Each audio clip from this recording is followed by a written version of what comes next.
Hello friends, welcome back.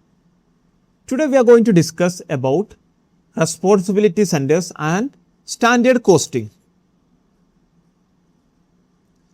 So before moving into responsibility centers, let's start with goal concurrence and budgetary slack. A goal concurrence involves aligning individual managers' goals with overarching organizational objectives. If you are looking into an organization or a business unit, there will be a goal for the organization or for organization and one goal for the individual manager, each individual managers. This has to be aligned together and this both has to be contributed to achieve the overall business objectives in the long time. Goal concurrence is a situation the individual manager's goals overarching with the overall organizational objectives. This misalignment occurs when unit head optimize local metrics at the expense of total company value. Suppose a divisional manager is rejecting an investment proposal which will overall contribute to, which will add a value to the organization. But if you are looking into his division, it will reduce his return on investment. Suppose a new business proposal which have a return on investment is 10%. The current return on investment is 15%, just assume for a particular division.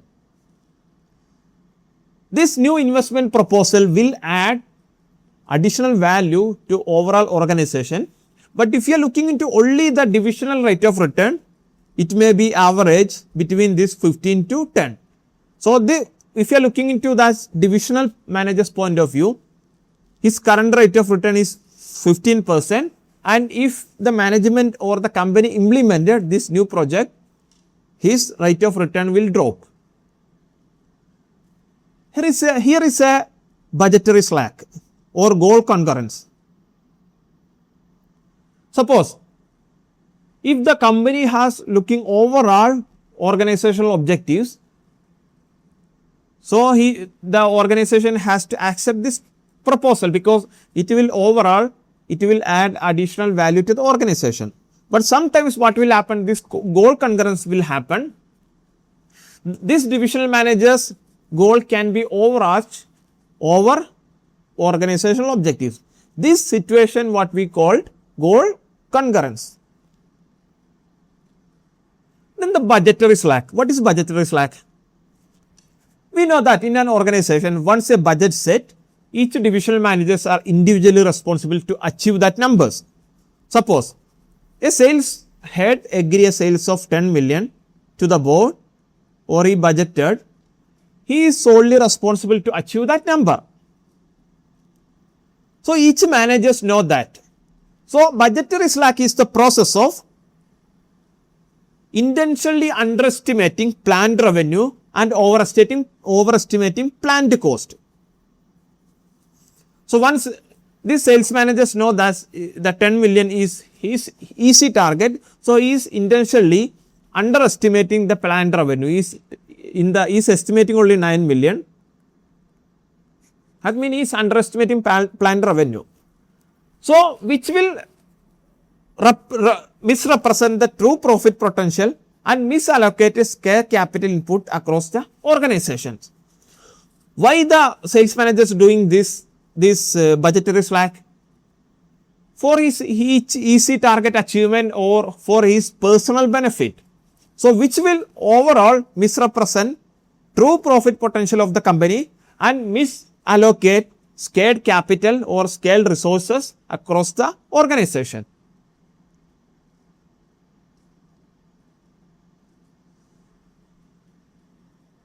There will be a positive side also for the budgetary slack. That means budgetary slack sometimes which will consider a cohesion against unforeseen event. Again, which may help to reduce the risk aversion and workspace anxiety. This is a positive side for the budgetary slack. But overall, budgetary slack which will misrepresent the business exact potential and misguide when companies allocating its scarce resources. Then let's move into the concept of responsibility centers. In business, each division has to be considered as a responsibility centers. That means each divisional managers had solely responsible for the performance of each division. Suppose a company have two division, division A and division B. The division A's head or the manager is solely responsible for his division performance. At the same time, division B manager's responsibility is his division. So, this exercise or this creation of this responsibility centers will give the accountability to the each divisional heads, or this they will be responsible, ultimately they will be responsible for the budgetary element and cost control of that division. Again, if you are looking to an individual division, there might be some controllable cost to that divisional managers, like direct manufacturing material procurement scheduled to the factory, or machine and repair maintenance of that factory. That's solely responsibility of that divisional managers. But there will be some uncontrollable cost for the divisional managers that must not be included when you are evaluating the performance of a division, such as centralized administrative executive salaries assigned to that particular division. It is out of his control. That cannot be included while evaluating that divisional manager's performance. Then the variance allocation. Even if some particular corporate expenses not belongs to that division, in a company, every expenses should have somebody that is responsible, or it will be manageable to someone. That has to be included on their performance report. Suppose the corporate salary is not the responsibility of a divisional manager, but somebody who have a direct control over these expenses over the corporate salary, that expense has to be included on their performance evaluation. Again, the fixed and variable cost, which we not defining the controllability. Once you are allocating a cost to a divisional manager's performance evaluation, it has to be under his control. Those costs has to be under his control. Then only it is making a meaningful performance evaluation.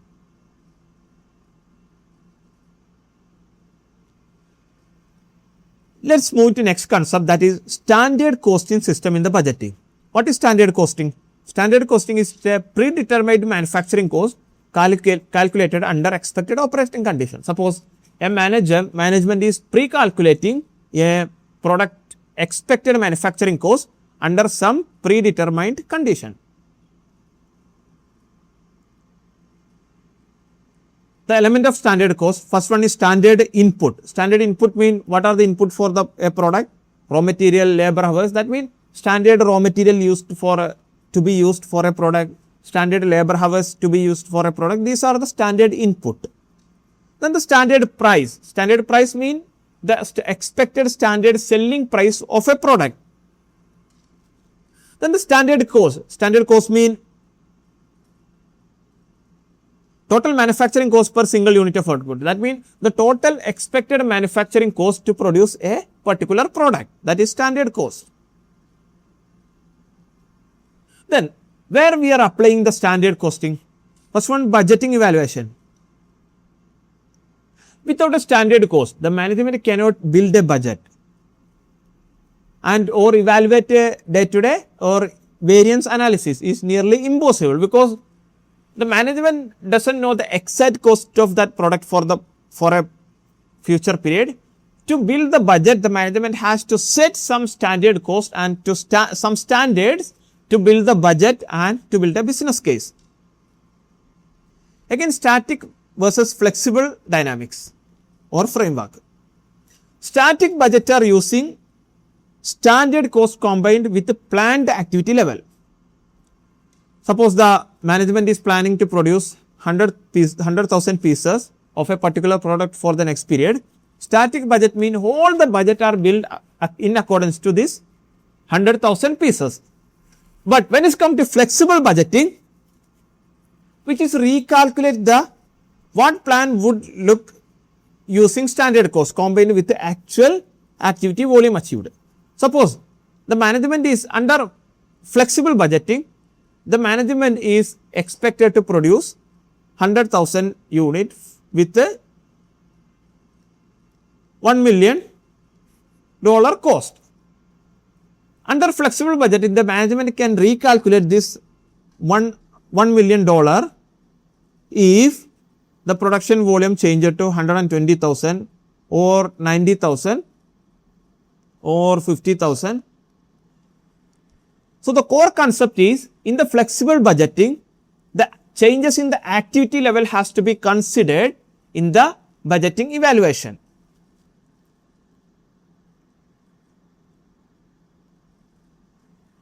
Let's move into multiple choice question. Procurement division but has no influence over factory floor lease contract or corporate legal center cost distributions. When preparing monthly performance reviews, how should these items be categorized? And what approach limit manager goal conflict? Option A, classify material and lease item as controllable, evaluate metrics strictly against last year's raw spendings. Option B, classify material as controllable and lease as non-controllable. Evaluate target without using profit plan for review. Option C, classify legal distribution as controllable, isolate element through static budget revisions only. Option D, classify all element as non-controllable, resolve friction by eliminating flexible budgeting template entirely. If you are evaluating these options, you can see that option B is the right answer here, because the material cost is controllable for the procurement division, but the lease is non-controllable, it is out of their control. So, once you evaluating the procurement department division performance, you should consider the material price, material as controllable and the lease as non-controllable. So, option B is the right answer here.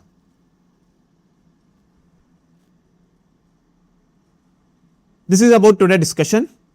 If you have any doubt or you need any clarification on any of these topics, please ask me on the comment section.